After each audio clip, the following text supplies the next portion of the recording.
I will say before I start tonight that um, I will get through as much as I can. This is part one, and we'll go over more next week. This is a slight adjustment of our Wisdom Wednesdays, but we're still checking off all the boxes and getting everything done. As you know, with me being away, we had to make just some adjustments.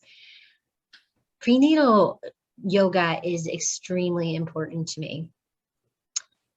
I have shared with you all before that I have been pregnant knowingly at least 6 times, that I had a miscarriage.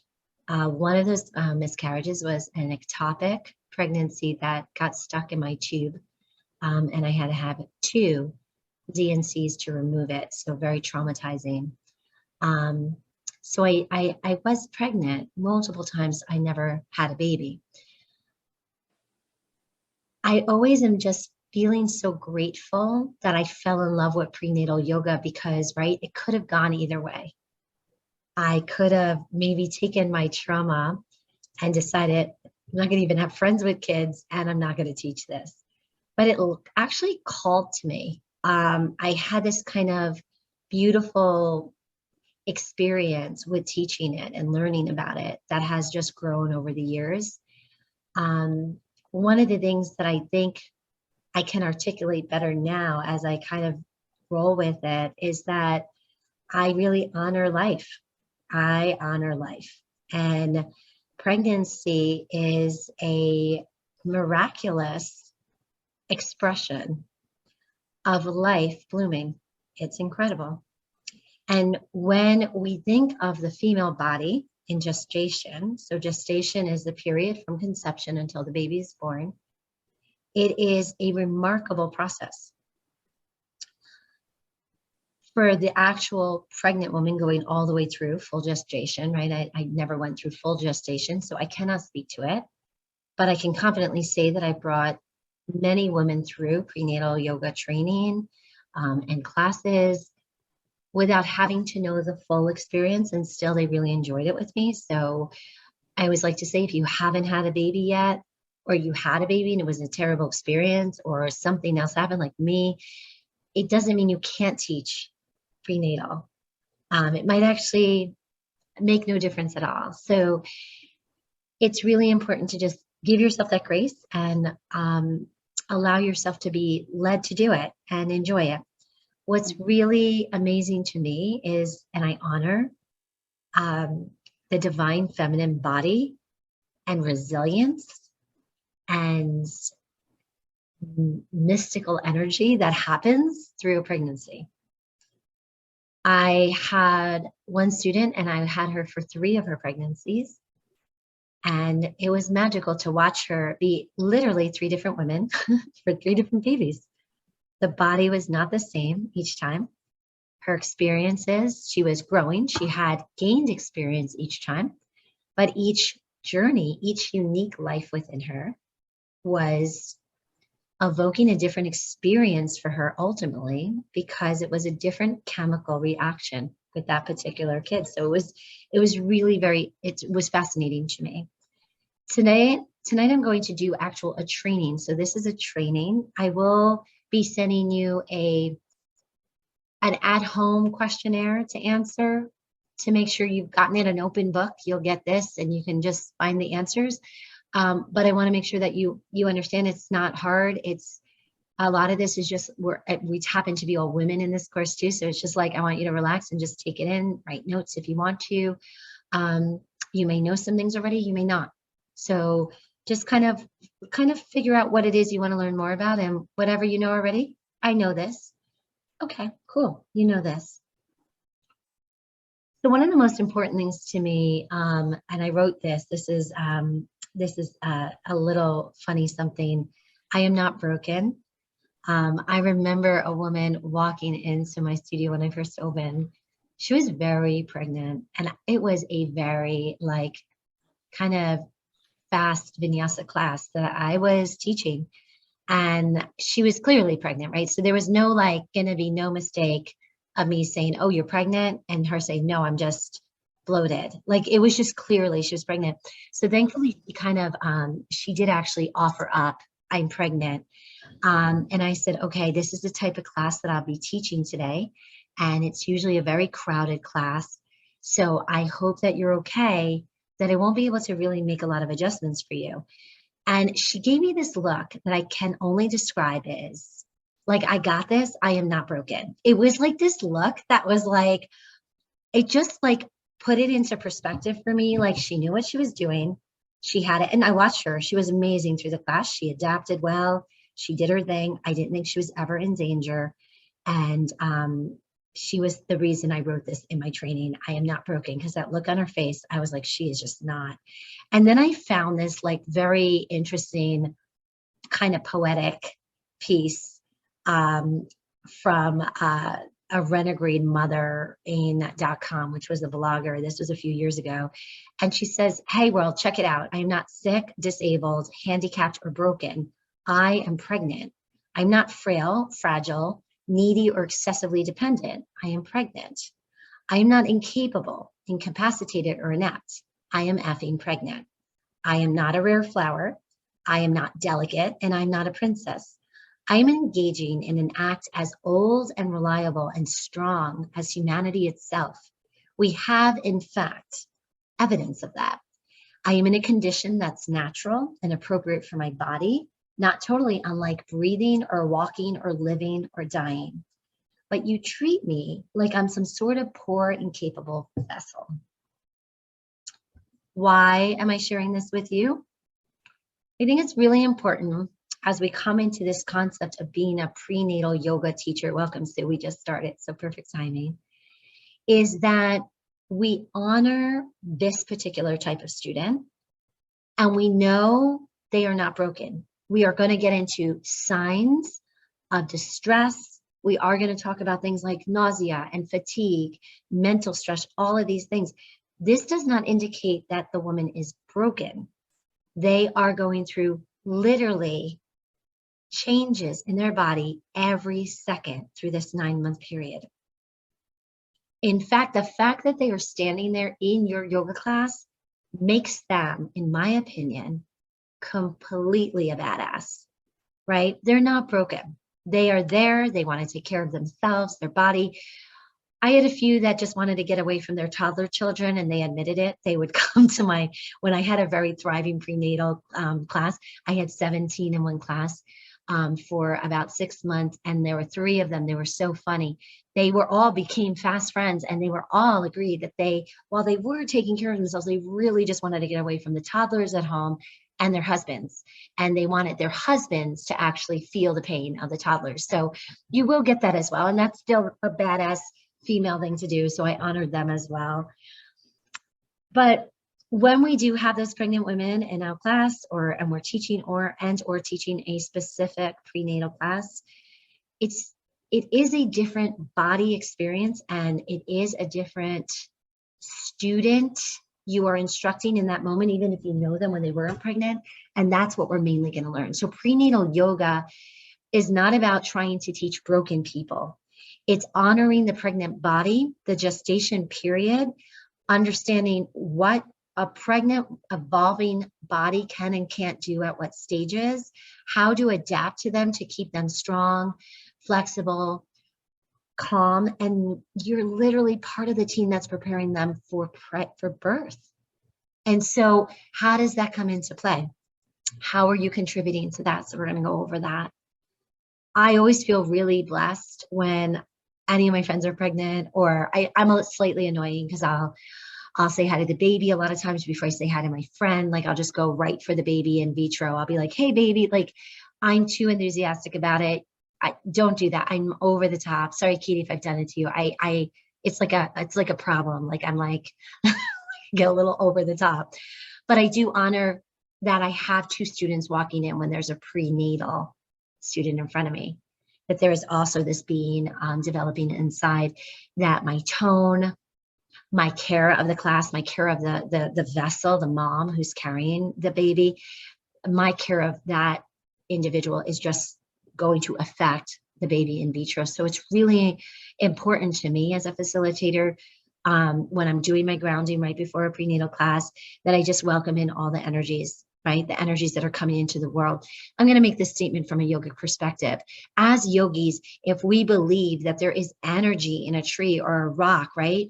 Or like a piece of lettuce, we can't ignore the energy in vitro. Like it is there and it is very large and it is very real. And so that honoring is, I think, also very yogic and very important.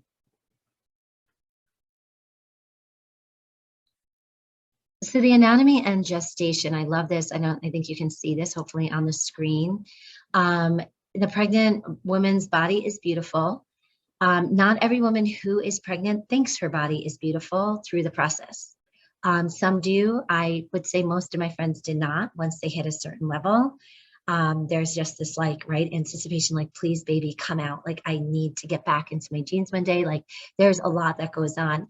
So just know that while you might think someone looks just absolutely beautiful and you can tell them that, leave space for them to articulate how they are feeling about themselves. Don't try to convince them otherwise. Let them feel what they're feeling. Let them just be where they are. Here's the thing. They're not pregnant forever, right? Like that poem. It's like as old as time, pregnancy. It is a known fact that the baby will come out and then the body will adjust. So it's just best to give prenatal students, like I could be like, oh my gosh, you know, you look so beautiful today. Oh my goodness, you're just like glowing.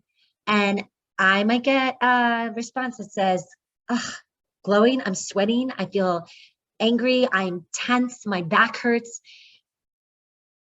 Let's get you set up, right? That's all. You're not trying to solve anything. You can't.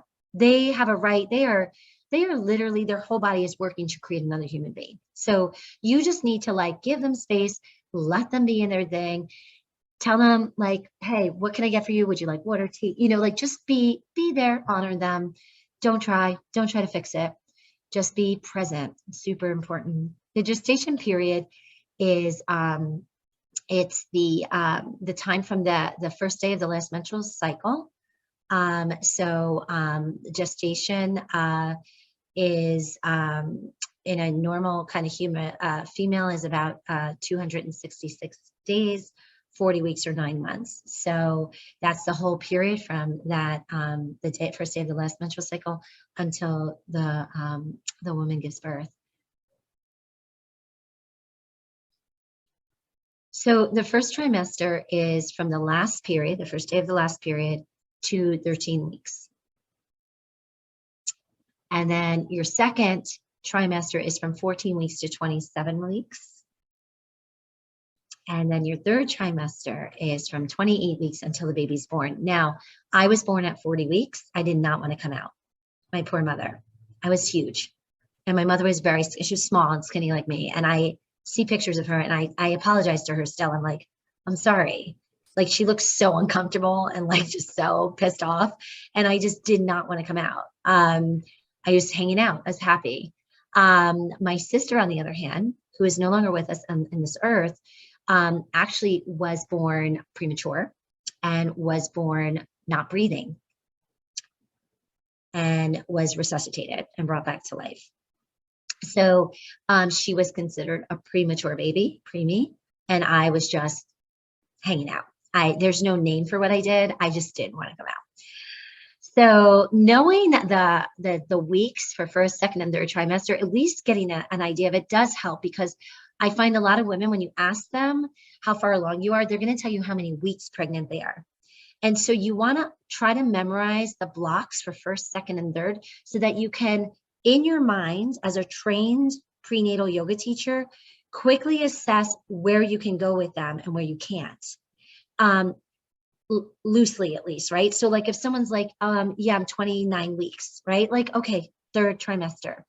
I'm 27 weeks, second on my way to third, right? So like just knowing those points are going to be very helpful in understanding where this person is with their, also with their body, their emotions, everything. So speaking of which, and these are some generalizations, I honor that, 3 of us are not mamas.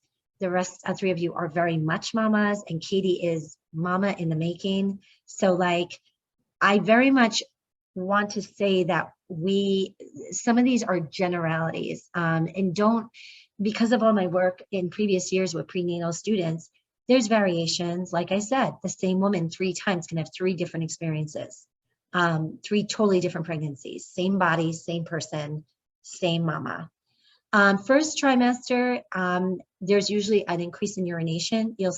That's when you'll see sometimes I know people are pregnant. They don't know it yet. Like when you really get to know people, when they start running to the bathroom a whole bunch, you're like, yeah, either it's a, UTI or like they're pregnant. Like there's just something about that. Like they're just running, running, running. There's going to be nausea, fatigue for most. There are women who don't go through that. I've had a couple friends do first trimester, they breeze through it. Most of my friends and associates, pretty pukey, pretty nauseous in the first trimester, not thrilled, but not everybody goes through that. So let your students tell you what they're going through. Try not to assume. I made that mistake early on when I was teaching prenatal. Oh, you must be super nauseous. No, I'm fine. I'm not nauseous at all. Oh, okay. So sorry, I just recommended, right? Like, don't be the influencer. How are you feeling? You could say, are you having like typical first trimester stuff? Like, are you nauseous? Like you can phrase it in a way that's more conversational, but don't assume. Second trimester, you'll see like a rebound. They like usually if they were sluggish, fatigue in the first, they're like feeling more energetic. Not always, not always. I had a friend who wound up bedridden in second trimester and had to stay there and exhausted the whole time until she had a baby. Not always, right? But generally, you'll start to see the weight is increasing. So you'll see the baby bump. That varies as well. All of you who have had babies can speak to it, and Katie's on her first adventure with this. So she's a different body.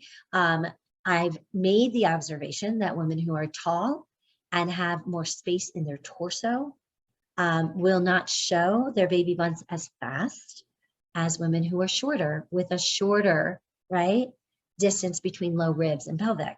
So you also have different body types that express the pregnancy differently.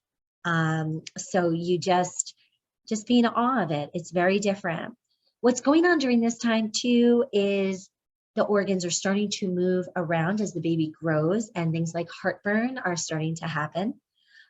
You will not see, right, some of these discomforts, but it's good to understand that that's what they're going through.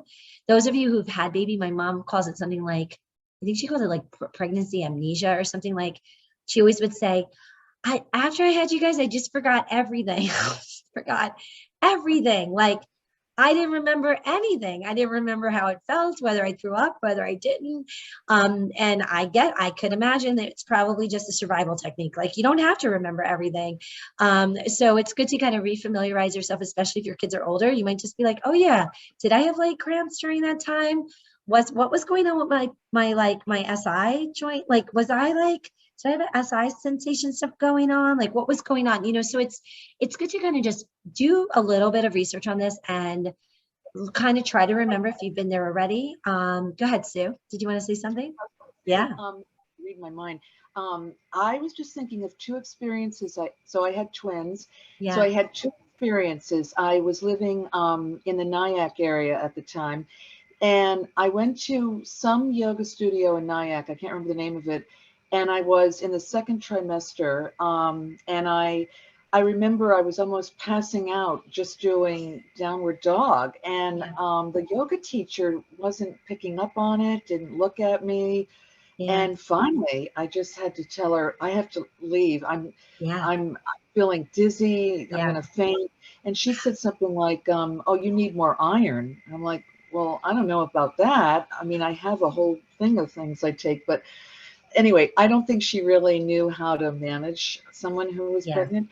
And then my positive experience, I worked with this other woman who lives in Nyack. I saw her every week up until I gave birth, and I did yoga with her every week, one-on-one. And she Wow. was so different. And she was Mhm. Jewish, so she provided this whole Jewish theme. And then what she did at the Mm. very end, she had me sit on a three-pronged chair, something from Africa. And she said, Wow. "You're just about ready to give birth. I want you to, we're not going to do any yoga today. You're going to sit on this chair and spread your legs. Just Wow. sit." Yeah. So that was a good teacher. I love that. And that's what a great illustration, Sue. And I think what an important reminder as to why studying prenatal yoga is important. And the reason I included it in this training for 300 is I said to Michael, I want the 300 students to know this. I want them to really truly feel like advanced teachers that can distinguish and discern and understand the prenatal body. And also, you know, it helps you with your business development too. Like some of you may want to do privates for prenatal or host prenatal classes. And hopefully some of this foundational stuff will help you. I miss teaching it. I had a little stop this year, but I'm hoping in September to come back to it fully because I do miss it and I do love it. And I've had a lot of requests for it. So I do need to come back to that. The third trimester is a lot could be going on in third trimester. I'm glad you brought up that you had twins, Sue. One of my best friends had twins. And one thing she had told me was like when she had twins, like people were, when she was in her second trimester, they all thought she was in her third. And then when she was in her third, I mean, the comments, and she was like, you know, people didn't know she was having twins. And she just said it was just so much like annoyance sometimes. Well, People there, just, yeah. speculating. The Yeah. emotional part, right? For some Yes. reason, you feel like you have to be really good at being pregnant. I don't know where that Yeah. comes from. Oh my God. That is so good that, yeah, that's so good that you just said that. It is, um, wow. I'm going We're to very, vibe on very, that. Yeah, for a moment, because it is really important to create that vibe in the atmosphere of prenatal yoga. That that yeah. that like I said before, even if it's your third child, it's a new pregnancy. Right. It is never the same, never exactly the same. It just isn't. It could be similar. Some women, like my one of my best friends, her two children were similar, but they weren't the same. And so it's that spirit of like this is an individual journey. And so going back to like honoring mother and individual unique, right, life developing within, that life is what changes the narrative each time. When someone comes in, you would ask them, would you ask them if this is their first child, their first pregnancy? Which one would you ask them? I would say first child. Okay. Yeah. Okay. Anybody else? Okay. Right. So is this your first child? Yeah. I think is this your first child? Right. Someone like me, I've been pregnant a whole bunch, I would say, right? So if I were pregnant again, which isn't possible because I'm menopause, but if I, on top of all of that, by the way, ladies, I went through like menopause at like 38. Lord help me. I was like, seriously, life, you got to be kidding. Really, right? Like, what? It just provided space for me to do all this. So I am grateful, but my God, I did have a moment in my lifespan where I was like, you got to be joking. But if I were pregnant today, right, it would not be my first pregnancy. It would be my first child that I'm here to write to. Also know you will have students that disappear. I've had students who have disappeared and I later learned they had miscarriages. So just give space. There's no narrative. There's nothing I can tell you but to follow your heart and give space. Depends on your relationship with that person. If there was a pre-existing relationship, you'll have to follow your spirit guide, whether it's appropriate to even follow up. You just need to listen to your heart on that one. So when we are with our prenatal students, it's important to remember you are in the role of prenatal yoga teacher. I like to do this in all of my courses. What are you not? You're not a doctor. And you're not a doula. You're not a midwife in that moment, right? You're not an acupuncturist. You're not a nurse. You're not their mother, unless you are their mother. Otherwise, you're not their mother, right? So you are a yoga instructor in prenatal yoga, so that is what you focus on. You do want to be aware of the signs, things that might be going wrong, and you want to understand where they're at and what they can and can't do. I want to go over some of the kind of cautions first, and then we're going to get down into like all the like can do's and stuff, okay? But cautions are important because I learned this very early. I had somebody who was having severe cramps during one of my classes. It took me not more than 3 minutes to assess that it was way out of my range. And we were able to get her on the phone with her doctor, who got her to go focus on getting to emergency. And her husband came to pick her up, and she was okay. It was okay. But it was my job to know that it wasn't my job, right? So here's the way that it goes.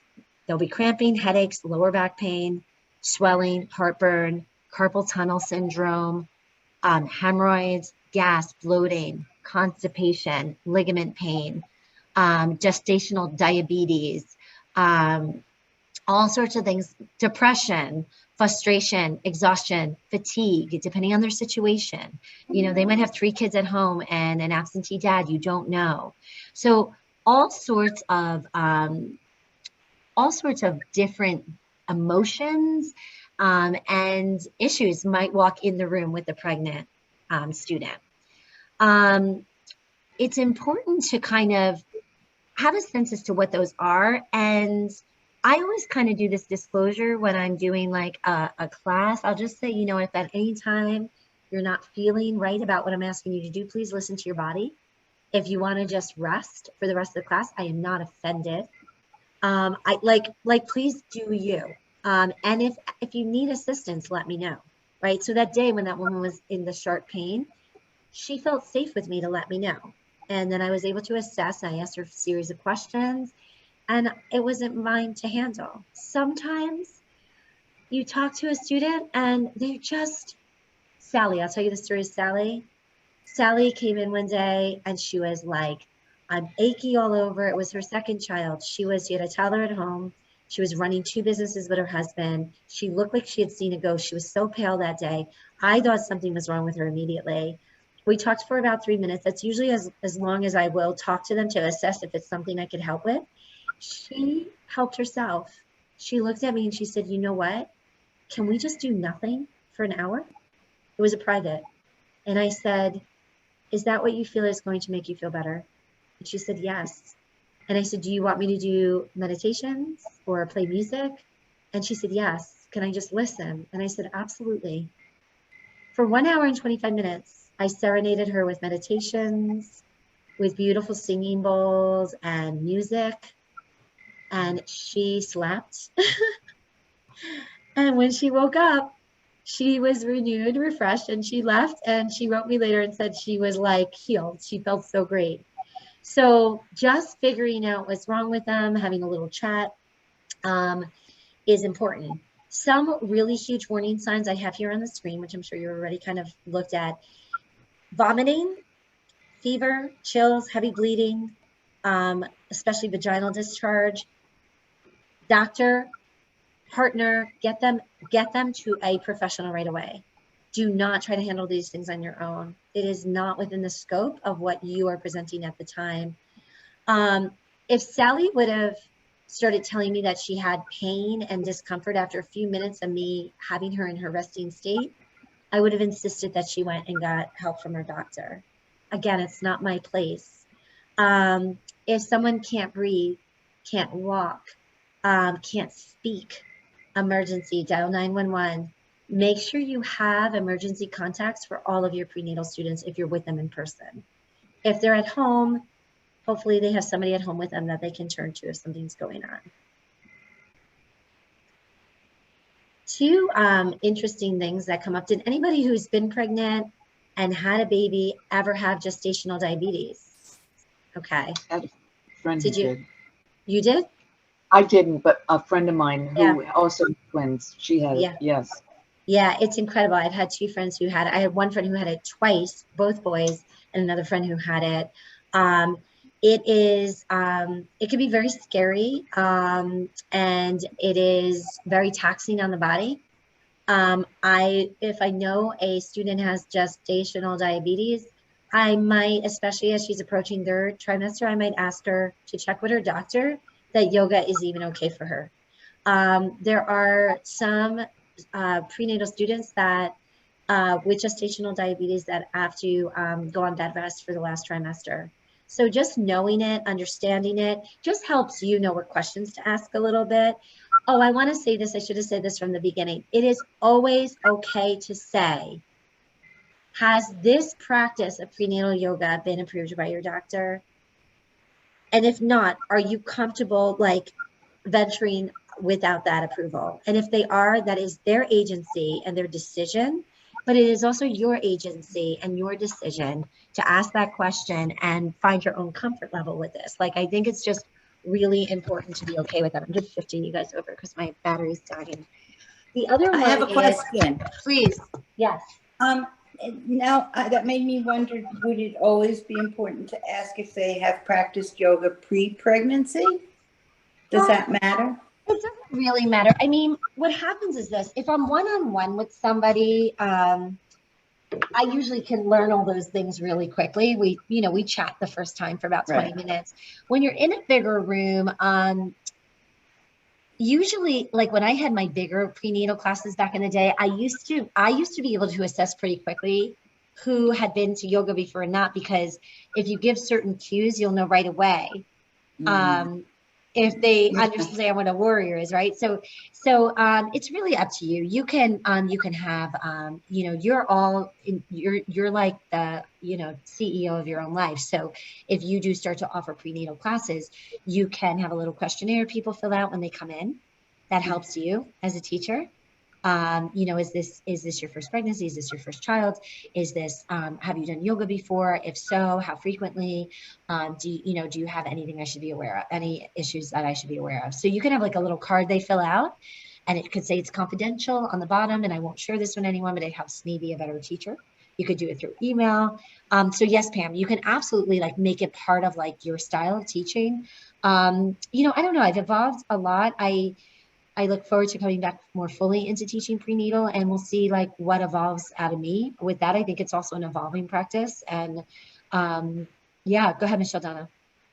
Yeah, having taught prenatal at Sunwave, I absolutely felt it was important for me as a teacher to know if these women have ever had any yoga in their bodies. Yeah. Someone could appear like they do, but they may never have had yoga ever. And so they're not going to have familiarity with the language of yoga. And so I've seen very different bodies show up. Different bodies show up in the classes. And I always felt it was best for me so I can best offer postures to these students to know their journey with yoga. Yeah. It's so good you said that. And, I'll just vibe on that a little more. I don't want to go too off track for myself, but I do want to say that like, I have found when someone has had a very like strong yoga background and they're pregnant, it actually, in some ways, they can be the more frustrated student because I've watched this, they're more aware that they can't do something versus this student who hasn't really done much yoga before is just like happy to be doing something. I've had like very advanced yogis come to my prenatal classes in the past and just be frustrated that they have to make certain adjustments, right? So it's just, and that's like, it's just like informational, but you're right. Like, it's all good, Michelle Donna. Like, yeah, I mean, understanding it definitely helps. It might change the way you teach a little bit, but it really doesn't, because the prenatal shapes are prenatal shapes, but it might, and you have to teach those extra cues, right? So like, if I'm asking you to go into Trikonasana, it is a prenatal Trikonasana, regardless whether you've had yoga in the past or not. I still have to talk you through and into that journey, through the journey and into the the shape of a prenatal Trikonasana. So yeah, there's so much there. So I definitely invite you all to kind of find your words and your style on that. And you'll all have unique ways of getting to know your students. And you need to just honor your uniqueness. And as long as it's genuine and safe, that's what you want to be with your class. I like to know mainly if this is your first child. I find that for me, what's interesting more so for me is it's the women who've had babies before, literally given birth before versus the first timers. There's a hugely different vibe.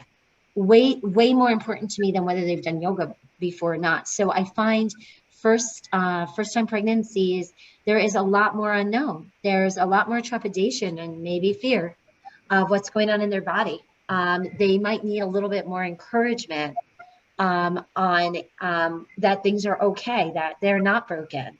And this is not across the board. So this is, again, everything is generalized, where, mom with number 3 child in belly waltzes in and is like, just came from the gym and shopping and is like, I'm getting my yoga in today, like a whole different vibe.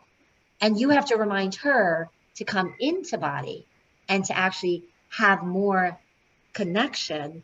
And you have to get first time pregnant a little more relaxed and a little out of body and relaxed in the moment. So I found that a lot, because I had a lot of, when I first started teaching prenatal, I seemed to always attract the polar opposites in my classes, like always. And I would have like little Miss Nervous Nelly, like, oh my God, I've never had a kid before, I'm so scared, to like, this is my 3rd child, like I'm eating a carrot during class, I'm so like relaxed. Like I can't even make this up, the experiences I had. Like I could literally write a book. So yeah, super important. Okay. Diastasis. Thank you. Diastasis recti is, did anybody have that? Yep, Yeah. Sure did. Sorry. Yep. Oof. Yeah, I'm so picky. Sorry. You'll meet someone at Trauma Sensitive Yoga who had twins next week. You'll love her, Alexandra, and she also had this. And I think twins, that process, it's a higher probability. I'm sorry. Yeah. How are you doing with that? Did you have her pair up? I went to I felt after I gave birth that I was still, well, first of all, everyone thought I was still pregnant for about 3 months because of that. My whole abs were gone. But then I realized after I tried many things, Pilates, everything, there was no hope. Well, it felt like there was no hope. So I did have a mommy makeover. I had to, and they literally sewed my ab muscles back together. I just had to. Yeah. Just looking at the picture, that was exactly it. Right? And how can you tell? You're laying down, and if it looks like a log is between your stomach and your abdomen, that's a sign you have nothing there. And I didn't. So. It's real. It's real, and it's really, thank you for sharing that. And there's it's over 50% of this outcome in pregnancy. So it's not rare. It's at all different levels. I do think with twins, it's usually very extreme, and thank God for some of the reconstructive that they have now, because it is like just a bummer. You're like, okay, I just went all through this, and now I have to have this. Like, it is a bummer. It's not okay, but it is important for us to kind of understand this at just a basic level. When you're working with prenatal, you might also be working with them postnatal. Michelle, Dawn, and I have done the Baby and Me classes in the past, and hopefully we'll do the Baby and Me again. And that's usually about 3 months. Babies are about 3 months old at that point. And you'll most likely notice a body that is, that does have the diastasis, and just being really loving towards it. It's very emotional for women. It's very disappointing. There are some things that they say can bring it on, and some things that can prevent it. I am not an expert at it, and I will say that it's really, I put an article in here, but I think it's really good just to read about it. I will say that when we do guide the pregnant body through yoga, we do need to know about this and think about this when we're asking them to do certain shapes. we don't want to contribute to this, right? So we don't want to do anything that's going to contribute to this disconnection of the stomach muscles. So I think that it is really always about abdominal pressure. We should never, ever be putting them on their bellies, right? So that's a really easy one. So easy. Never put a pregnant woman on her belly, ever. Never, never, never, never, ever, ever, never, never. That's it. That's my big teaching tonight. All right. Refer out. When I would teach a lot of prenatal, I couldn't even, like, I would send everyone to my favorite acupuncturist, my massage therapist in town that I knew. Remind them to take care of themselves. Maybe you make that part of your closing statement. Like, remember to love yourself, to take care of yourself. And Katie, here's where I'll reference you. I just love that you said no, Liz. I was just really concentrating on like the sensation of my fingers on my belly. You were doing self-care. You were literally just connecting with self. And that's super important for a mom to keep agency during the whole pregnancy. And I love that you shared with us, and thank you for sharing that you have like carve out time where you do connect, have conversations with baby, but you also, right? You also, it's 2-in-1. There's like a 2-in-1 going on here. Baby has to do her thing. You have to do your thing, right? So like it's really important for the prenatal body to get pampered if it's available to them. I do sometimes a little bit of like, this was pre-COVID, so I would sometimes massage the feet through the blanket or the shins if they let me. I can do like little massages on the arms if they let me. So you can do light touch if they allow it and they're comfortable with it, especially if you're doing privates. You would ask if that's okay if you do a little light touch adjustments on the legs and the arms and the feet and the hands. You could do a little rubbing of the temple. I used to anoint all my prenatal moms, and I would do the whole rubbing along the brow. And just, it was so cute. I would rub this, right, the temples, and every time this is the jaw, right? All the mamas, like if they didn't go I would just go a little more, and then right? So like it's nice. It's a very nice thing to do. If you were going to use any kind of like essential oil, Katie and I talked about this early on in her pregnancy, just do a little research. Absolutely 1000% do research on any essential oils that you will be using in and around your class with prenatal students. Some are very calming and some are not even safe for your prenatal students. So you want to be sure that you are doing the right things and you are taking care of your prenatal students all the way through. Setting the vibe in your room. I say, remember the 3 C's. And I do this with all my trainings: clean, calm, and caring. Especially for the prenatal mom. You just dim the lights a little bit, play soft music, keep a soft tone, right? Use your soft tone. Don't be like, hey, what's up? What do you do? Like, just calm down. Like, just like down, just, hey, how you doing? How you feeling today? Be joyful. Don't be exuberant. Don't be depressed. Just be joyful. Like I said, I really honor the spiritual aspect of pregnancy. So it brings joy to me immediately to see pregnant mamas walk in. I get so excited. So maybe you can tap into that a little bit in yourself and do a little ritual that helps you to like visualize that, or whatever works for you. Mind your words. We talked about this, right? Is this your first child or is this your first pregnancy? How are you feeling versus you are getting huge? Anybody was ever told they were getting huge in pregnancy? Is Melanie laughing? Or not big enough. Or not big enough. Yeah. Where is it? I mean, that's terrible. Believe the comments. Yeah. Yeah. I like that. There was a man that told me when I was pregnant with Haley, and he says, oh my gosh, I'm like moving in between the tables in a restaurant. My father's there, my husband and my son. And And I'm trying to get through, and he's moving his child back, and he goes, "It looks like you're gonna pop." And I was like, "Well, I'm due tomorrow, so let's see if we can get her out right now." Do you want to do the next day? Yeah, I was due the next day. And he just was like, "It looks like you're gonna pop." And I think everybody turned around like, "Okay, don't anybody make any sudden movements, because we just don't want her to give birth right here." Yeah. Oh, wow. They're like, wow. Oh my God. Yeah, the pop. I mean, you were ready to pop. I was. So he was kind of funny. He was but kind of, he hadn't said it earlier, and I didn't enjoy. I have never been happier in my life than I would when I'm pregnant. I would love to carry another baby. I don't want another baby, but I'd love to carry another one and maybe nurse it. I loved nursing too. Yeah. But he was really on point. He knew I was having that baby, but he was sitting there with 2 of his own kids. So beautiful. Gotta let that go. We'll let him go. We'll let him slide. And I'm so glad I'm so glad you brought up what you said, because that's another thing that's really important. My mother loved to be pregnant, and I mean, she would have had a dozen kids if she could have.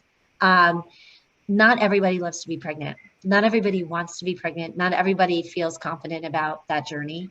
Not everybody like when we get to postnatal, not everybody loves nursing. So Melanie, that's a beautiful gift that you feel that love. It's important as prenatal yoga teachers that we just know that it's not like it's not rainbows and butterflies for everyone. For some people, it is, they're counting the minutes till it's over. They just want this part to be over. And there's no judgment in that. That, like, both are fine. Both are great. Both are fine. It's not like, oh, something's wrong with you that you don't like it, or something's wrong with you that you love it. No, we're individuals and we have individual journeys. So your role is just to help them. You're just helping them to get through with giving them a modality that helps them to stay aware of their balance, their ever-changing body, hormones, and help them in the preparation process for giving birth. So yeah. Wow, yeah. You sound like my mom, Melanie, like that. She just loved being pregnant. So pranayama and meditation, we always start with pranayama and meditation. We do this because, of course, it increases the flow of oxygen to the body. We're removing the carbon dioxide. We want to bring them into a safe space. But with pranayama during pregnancy, we'll get to that in a little bit. But down below, we're going to talk about things not to do. But so it's you want to do pranayama every time. I always begin and end with pranayama.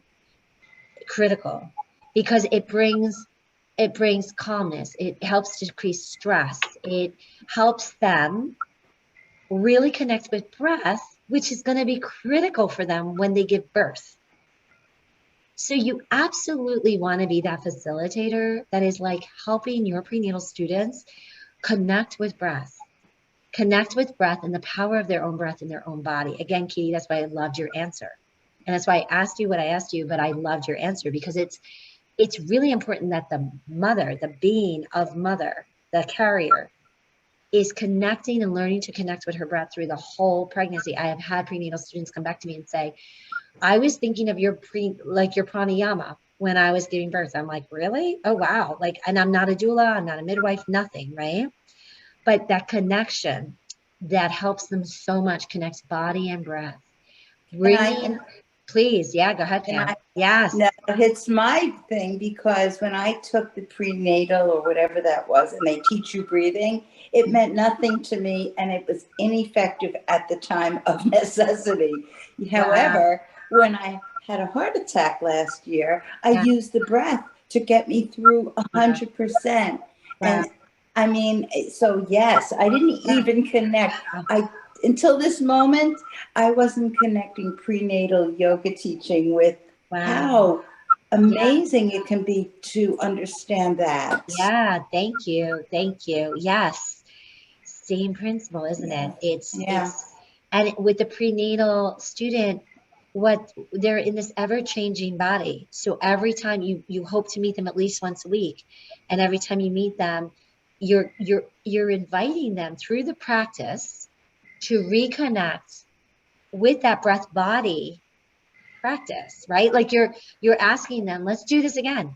I very rarely change up the pranayama because I know for the participant, for the prenatal student, it's different every time, because just last week they were in this stage. Now they're in a different stage. And so the pranayama will feel different, right? Through the gestation period, as the organs are being squished by the baby, totally squished, we want to make sure that we are really guiding them to connect also expansive breath through chest, through heart center, through shoulders. We want to have them visualize breathing into side body. We want to really work hard on Mula Bandha, which we'll talk about in a little bit, but really grounding, using breath in the pelvic floor. So that was my big closing pranayama, is I would spend a lot of time just having them visualize breath in the pelvic floor area. For some, they really felt they got it, and others could never really connect there, and that's okay. You just keep, it will click eventually. Any questions so far? I'm kind of at the little past the halfway mark.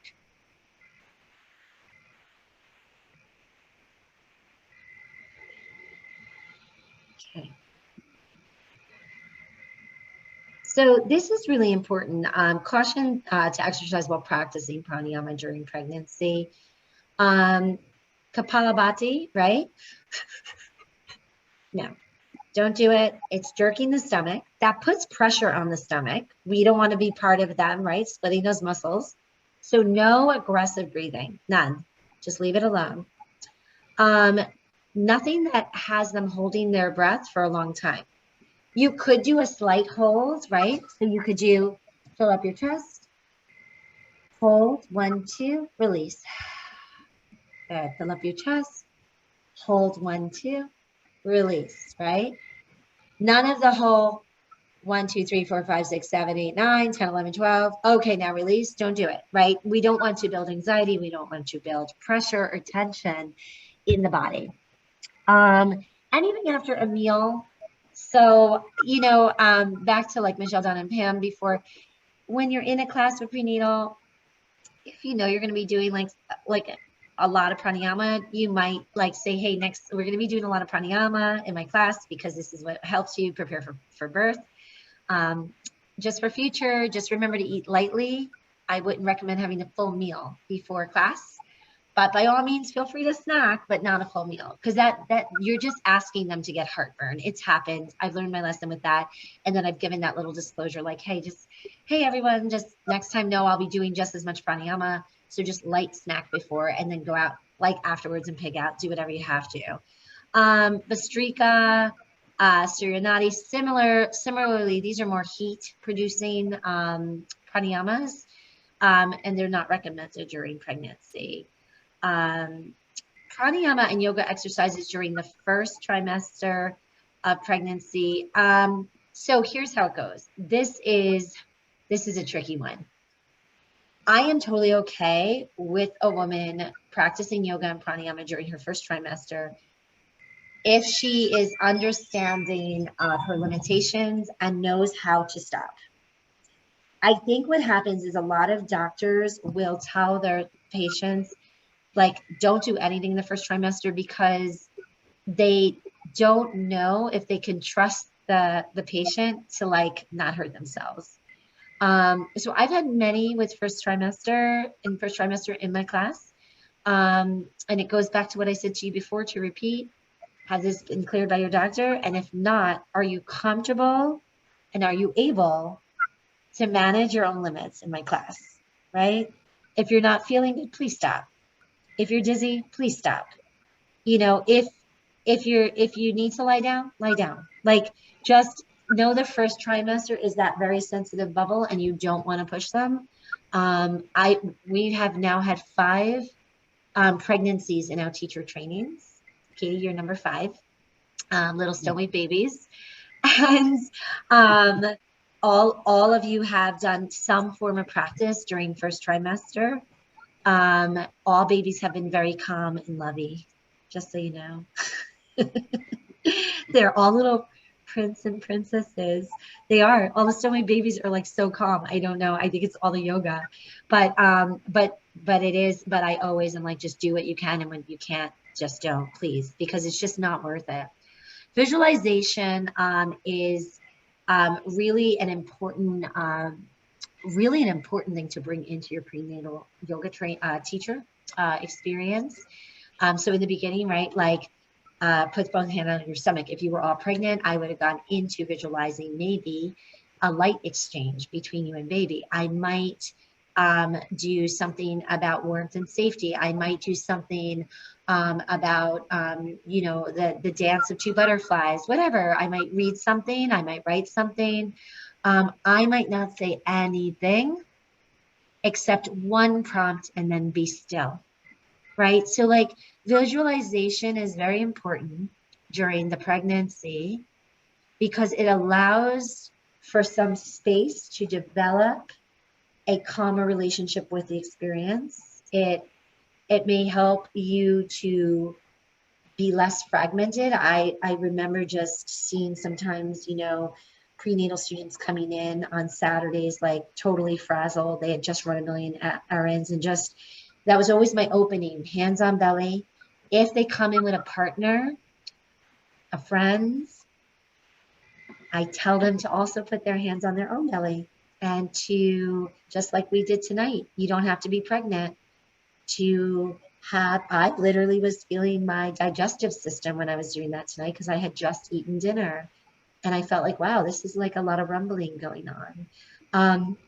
So visualization, getting them to connect is really beautiful. And you're all yogis and you can do this in so many different ways.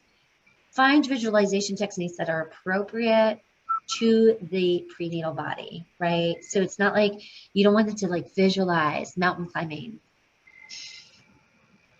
or things they can't do right now, right? Like visualize yourself lying flat on your stomach, right? Like don't, just be mindful. I think you know this, like just be mindful. Like I've had to stop myself sometimes and say, wait, that makes no sense. I'm not saying that. Like just think before you talk on that. All right, Mula Bandha, which I talked about before, was my thing. That was my thing. So I started always with the visualization and the connection with breath and pranayama meditation in the beginning. Mula Bandha was my ending before they go into rest, Shavasana. Shavasana was always 10 minutes, always. And I'm pretty sure some women came just for that. Mula Bandha is the root lock. How many of you actually are experienced in Mula Bandha? It's okay if you're not. Okay. So, okay, cool. So lightly, like the best way, mostly 9.9 out of 10 people don't know what you're talking about. So the way I've been able to help people just kind of get a catch of it is the visualization is that you need to pee and you're holding it, right? You're trying to find that area where you hold back the pee. And this helps people catch that little lock. Eventually, you'll be able to do that without that visual. Another trick is to have them sit on a rolled up blanket or a meditation cushion, which will mold into the shape of their pelvic area. And you ask them to breathe into that and then to catch that, right? That urine, like that vision. And so you want to give them sensation in the pelvic area that they can start connecting their breath and their body to this experience.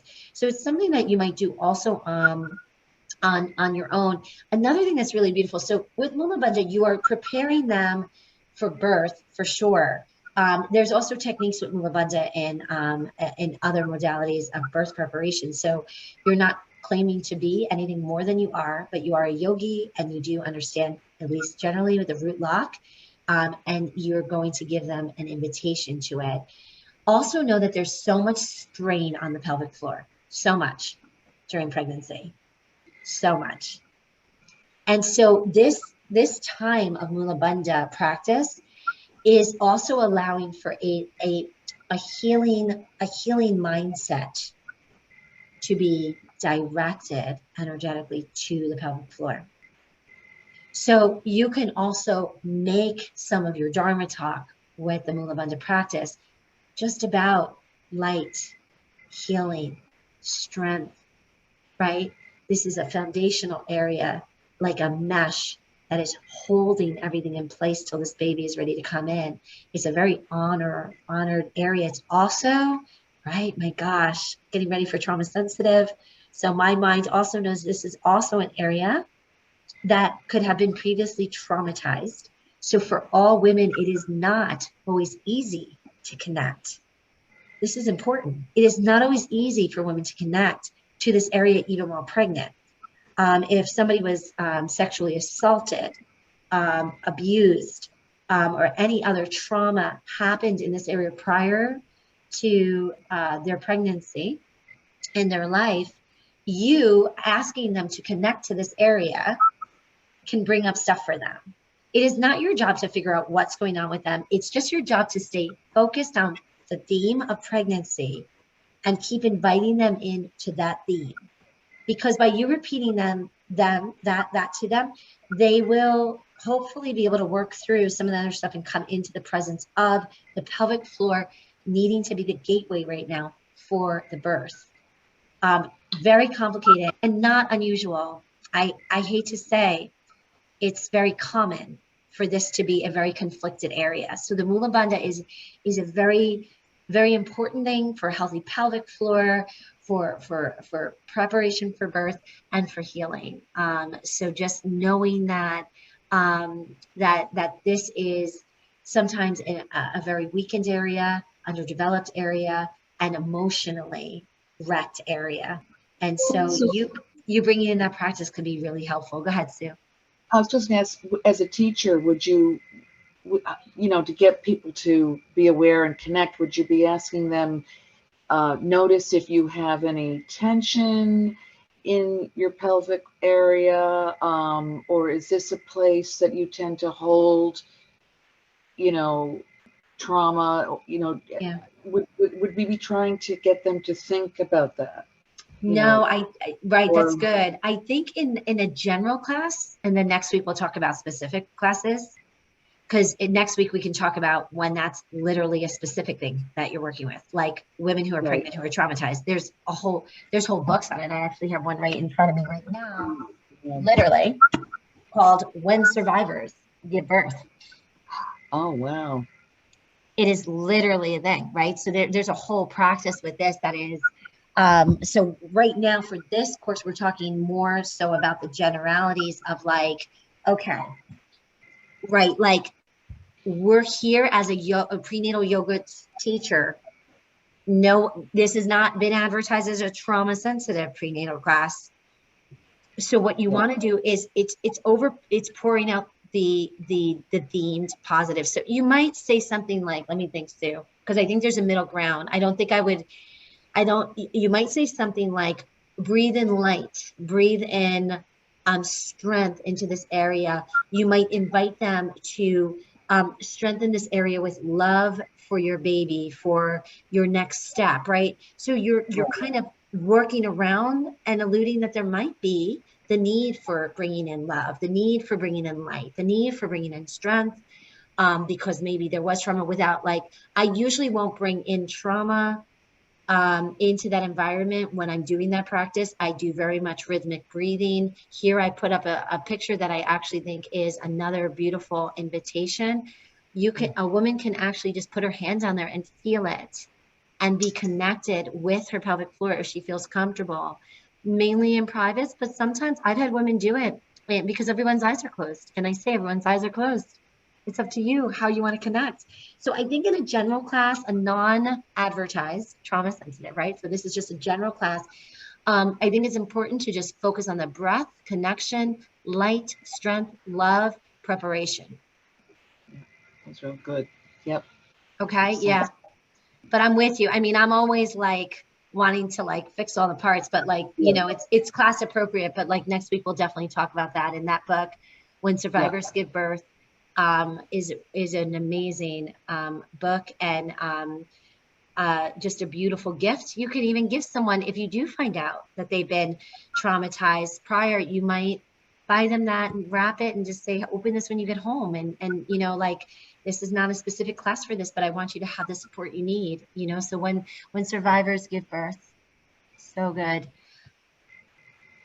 So I put here, and I'm going to be sending this to all of you, how to guide a Mula Bandha.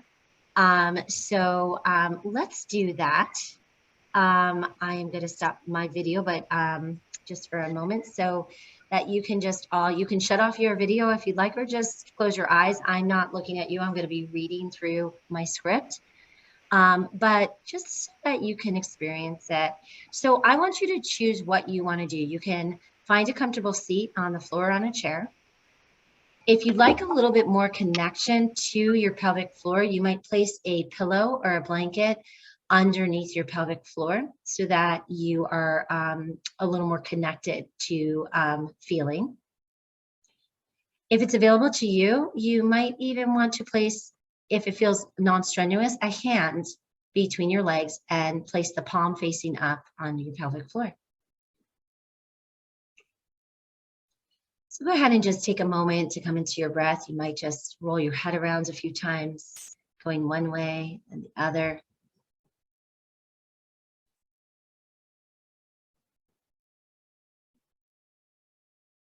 If it's available to you, go ahead and just rock side to side just slightly until you can identify both of your sit bones to the right and left of your hand or your blanket or your pillow. Just see if you can kind of identify where those sit bones are and then come back to center. And then just rocking a little forward and back. Can you feel or imagine where the tip of your tailbone is?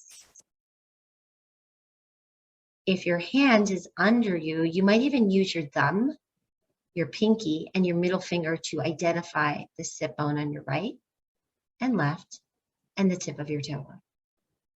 Good. Now imagine drawing the pubic bone and tailbone together without creating tension between the sit bones. This is called Mula Bandha. So let's do a few breaths together. And one other way to visualize this is you might imagine that you have to pee, and just before you do, you just hold it in. It's a similar sensation.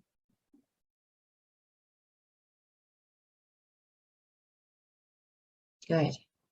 Just exercise that a few more times. Draw the pubic bone and tailbone together without creating tension between the sit bones, like you're just holding it in.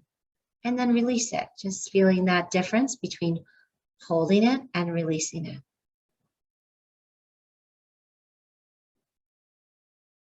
Together, we're going to explore how to contract and release with control.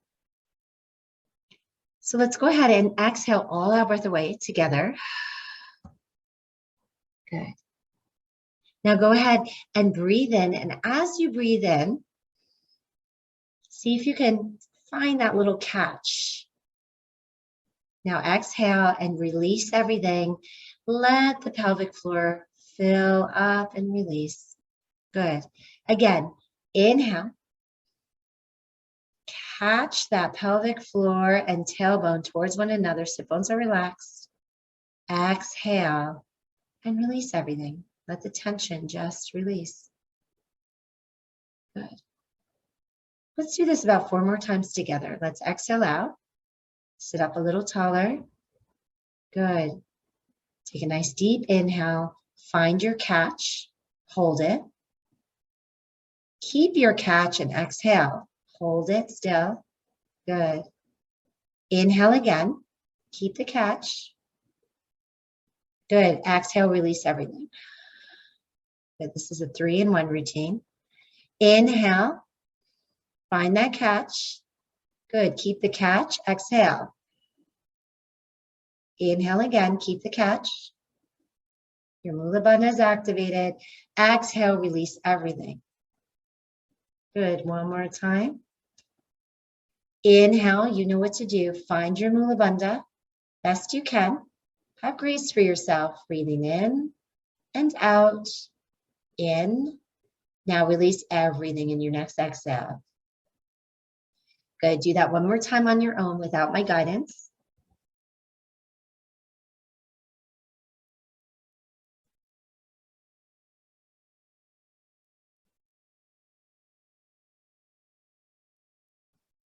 Beautiful. And take a few moments just to practice just catching and releasing, holding and releasing. See if you can release with more control. See if you can slow it down.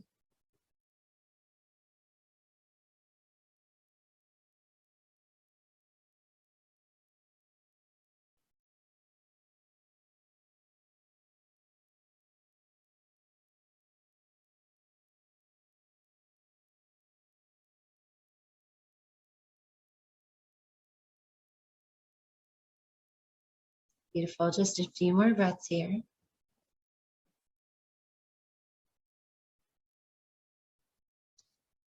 Nice. Just take a few moments to just slowly come back into the room. Warning is there is a vagina on the screen. So I just don't want you to, okay. So this is just, I think, a really good illustration as to kind of what we're kind of asking the student to do. These little contractions and releases have such a really help with the birth process as well, because you're helping them strengthen their pelvic floor. This is very similar to Kegel exercises. My mom has biofeedback regularly in this area because she was a survivor of a botched surgery that mutilated this area of her body.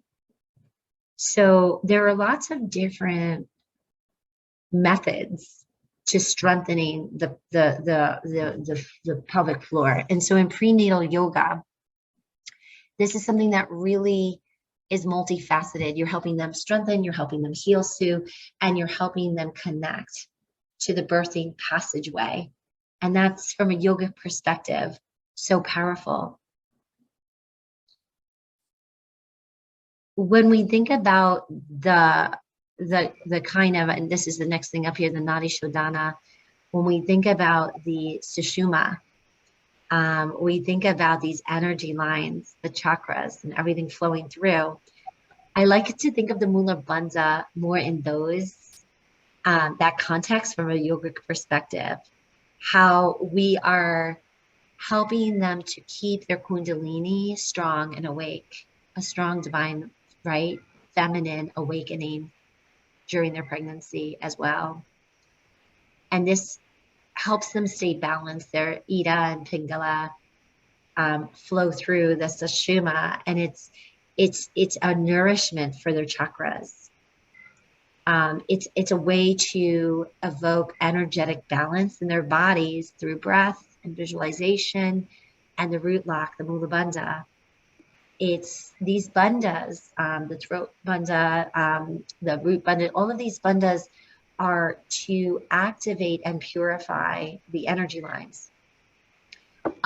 It's so interesting to me why I brought up that there's biofeedback, and there's other types of, today with science knowing, other types of like therapies for this region, because it has been proven that it's really important to the strength and vitality of a woman's body to have this area be strong and vital, right, to our health. So it's a really beautiful gift, and you will find your own way to teach it as it's comfortable for you. When I first started, I never asked women to put their hands down there because I could not find my words. I was like, I think I have to be honest. I was like, how do I feel about asking like a bunch of women to touch themselves while I'm sitting in front of them? Like, I'm just being real. Like, I just didn't know how to do it. And then I got over myself, and I remembered like why that was me. Like, I had to get over myself, and I was like, but maybe they want to, and then you're like not recommending it, and it could be great for them, and there's no shame in that. And so I then took that attitude, and then people were takers on it and did it. So, but you may never want to, and that's okay. Like, I think it's not right or wrong. I think you just need to like find what's comfortable for you. And giving options is always a nice thing. So the stomach lock is there. So there's the throat lock, the stomach lock, and the mula bandha. And I do put a little bit of that here about the stomach lock as well, just so that you all kind of understand it. You can read about this later. I'm not going to go over this completely tonight. I only wanted to really teach you the mula bandha. And then the nadi shodhana, that we all know it, the opposite, right? The opposite nostril breathing. That is a beautiful thing to do right after the mula bandha, and then bring them into shavasana, and they are like, whoo, like mula bandha, little nadi shodhana, right? Because we've just done some kundalini work. We now are going to balance out the ida, pingala, and every sushama is nice and organized, and then we're going to put them into rest and have them have a nice long shavasana. Allowing partners in the class to be part of all of this is so important. I love this picture. This is not from one of my classes, but it reminded me of this one couple that used to come in all the time, and he was so loving and always just wanted to be like, literally like, and she wanted it. And I encourage it. I have no rules on it, because the way I look at it is I actually believe that more people need support when they're pregnant. And we have done a big disservice to our pregnant citizens that we don't provide enough support. Like, everyone should have a partner come to these things with them, and we don't really promote that as a culture. So I just love when moms come in, or sisters come in, or friends come in. I think it's awesome. And look, if someone wants you to hold their hands, maybe you feel to be that support for them that day, and just follow your heart on that. It's a really beautiful gift. One of the things that's going on in all of the trimesters, is the amazing emotional energy. And like, just looking at that photo, that's just one of the emotions of being held. As you're holding your baby internally, you want so much to be held and assured, and especially last trimester, you're like a full moon, and you're just full of feeling. And so many women don't have that available to them.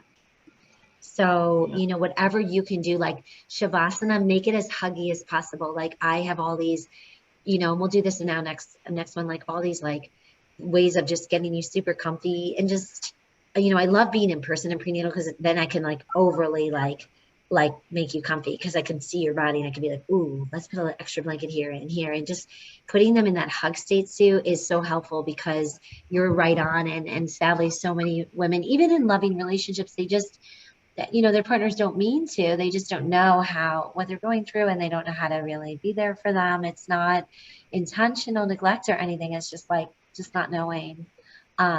So maybe we start, I don't know, Michelle Donna, maybe we start inviting, partners to the prenatal. Partners come for free or something. I think that might be nice, because I think the prenatal student needs to be alone sometimes.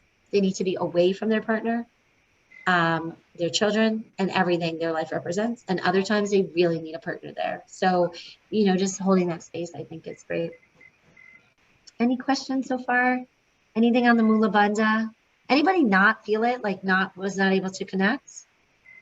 It's really hard to connect to it when you're teaching it. I did catch twice, but like, it's really like, because I like to embody it when I'm doing it, but it's very hard to fully be in it when you're teaching it. It's like, I really was like wanting to be in it. I'm probably going to practice it as soon as they hang up. It's like, I love the mula bandha, but it's very, because I'm counting for you guys. I'm trying to guide you through, read my scripts. And I was like, oh man, I can't really connect to this, Yeah. Okay. All right. So we are going to get into asanas. For the next 20 minutes, we're going to start a little bit on our asanas. And then we're going to pick up where we left off next week and finish up the prenatal. So asanas are essential, of course, to the prenatal practice. Just like breath is, the meditation and visualization and mula bandha, this is all important. You know, restorative postures are really important for the prenatal student because you want them to just find equanimity within the body, and you want them to find that peaceful, synchronization between body, breath, and mind. Unless you are teaching literally a restorative prenatal, I do recommend that at least a third of your class is asana and movement. You could do hatha or vinyasa flow. Does anybody remember the difference? Come on, 300 hour. Come on. You could do it. You could do it. You're in hatha, you hold it a bit longer and it's a little slower. Yes. And there doesn't have to be a flow. So in hatha, I tend to do more hatha in prenatal because there's more setup, especially if I have a variation of students. If I'm getting everybody into, let's say, a warrior one, it's going to take me a little longer to make sure their feet are a little wider, that they are feeling good. We're going to get shoulders over hips, which is a very different experience when your weight is swinging forward, right? So I tend to teach more hatha style when I teach prenatal, so I don't flow. There is sometimes a flow to my teaching, but it's not like, I'm not always saying, okay, come from warrior one to warrior two to triangle, right? I'm not necessarily doing that. I might say, we're going to go from warrior one, place your hands on your hips, and let's straighten that front leg and just rotate to the side. Awesome, right? Now we're setting up for goddess. So I do it a little bit more hatha. I sometimes go very traditional hatha, and so in traditional hatha, you might come to mountain pose between every asana, for example. And so sometimes that's good to do in a prenatal class if you are going to be using a lot of blocks and props. So it's really up to you. I would definitely not recommend a fast-paced flow. Even if you get like 3 prenatal yogis in there that can handle yoga, remember their bodies are changing every day. So you want to take the time to make sure they're set up right and to continually watch. You're watching prenatal students very differently than you are a regular student. You want to make sure they're not harming themselves, and you're watching your cues based on where they're at in their trimester. I mean, in their whatever trimester they're in. So designing some little pockets of centering and breathing has always helped me be able to take almost like my own breath to assess before I go on to the next. Michelle Donna, when you taught, did you do more like flows, or what was your methodology like?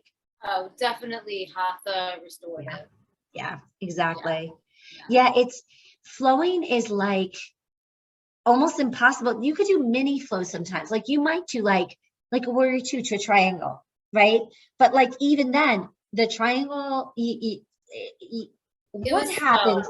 Slow, very slow. Yeah, what happens to the side body in pregnancy?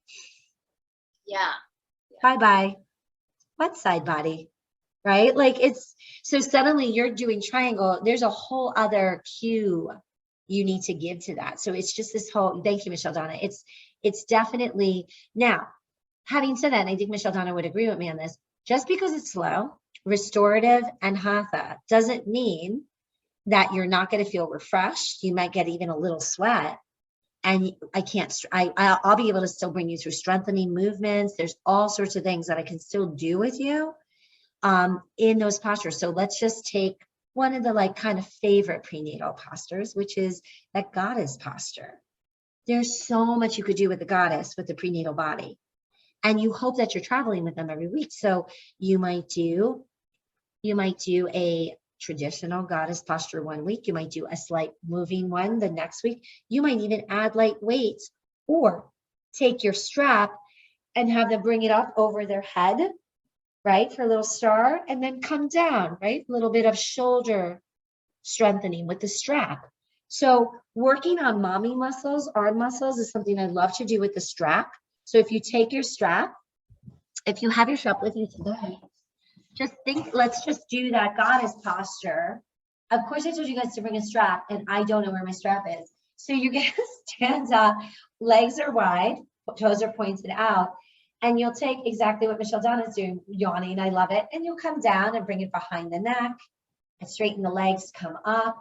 You might scan the body, come down the front, right? So you can have a lot of fun with that, but a little tension on the strap, and that's what you're cueing them, a little tension, right? You want them to push through the shoulder blades and up. You want them to pull the shoulder blades down as they come down. So you're cueing actual movement of those muscles. And you know what, these mommies love that. They love a little bit of that. They need that, right? They need also to like kind of put maybe a little bit of attention somewhere else. Oh, my lights are going out. That's so weird. Is it raining in Gardner? Is it raining? Oh, that's so weird. Another one that's a really fun one to do for the arms is taking the strap in front of you. Your arms are parallel to the floor and to each other, and hold the strap really tight. You want to do a little tricep work with this. Bring the whole kit up, and then bend the elbows back, pulling the strap away, and then bring the arms back up. And so this is something you could do when they're standing. You can do this when they're sitting, and the girls used to love the arm stuff with the straps. Again, it takes a little bit away from like all that's going on in belly. It makes them start to feel strong in their upper body. So lots that we can do with that. Another one that I love to do, and what are you? Oh, I'm looking at Michelle Donna. She's got some. Do you remember the one I taught you? You did something very cool. Yeah. So let me see if I can talk you through it, and because I don't have how do I know how to strap? Hold on. Get a scarf. Get a scarf. I gotta get a scarf. Hold on. I'm so sorry. I'm such a dork. Hold on. Yeah, she did something very cool. I'm trying to remember how she had us. So this one. Oh, by the way, this also works if you're doing privates. This is not a strap. This is an exercise band. So yes, Melanie, you could use I always have one handy. So, okay. So one of the things to do is you have the strap in half and palm facing up. Let's do the right palm. Palm facing out. This was the favorite. And this helps me. I was taught this by a physical therapist. You're going to bring your elbow up to the shoulder level. So your arm is at an L shape. You're going to take your left hand and you're going to grab the strap behind your right arm. So if you look at me, palm is facing forward, elbows in alignment with the shoulder, and my left hand has come across my body and I'm holding onto the strap. We're doing rotation here. Let me see if I can show you from the side. You're going to pull on the strap slowly and bring your right hand back so it comes behind your head. You should feel a little bit going on in your right shoulder. In your exhale, release the strap with your left hand and bring your arm down, but keep your elbow in alignment with your shoulder. So you want to isolate. You want to keep the elbow and the shoulder together on the same plane. Come back up, pull it, and bring it back. We're going to do that 5 more times because I just want you to feel it. The important thing here is alignment. So as soon as you see elbow dipping, you want to remind them, bring your elbow up to shoulder height. Keep isolated. So you're really strengthening rotator. And we want to strengthen mommy's arms because she will have a growing baby in her arms very quickly. All right, 2 more times. So this is really beautiful. I used to do this 8 times on each side. And then I would do it again 10 on each side until they cried mercy. And you could do this on the other side if you want. So palm facing up, elbow and shoulder in alignment. This is how it looks from the front. So you want to bring it down. As it comes up, you're pulling the strap so that you rotate it back a little resistance, and then come forward. I've never done this with the bands. It's actually really interesting. It's a very different experience because the strap doesn't have any give. So I'm having a very different experience.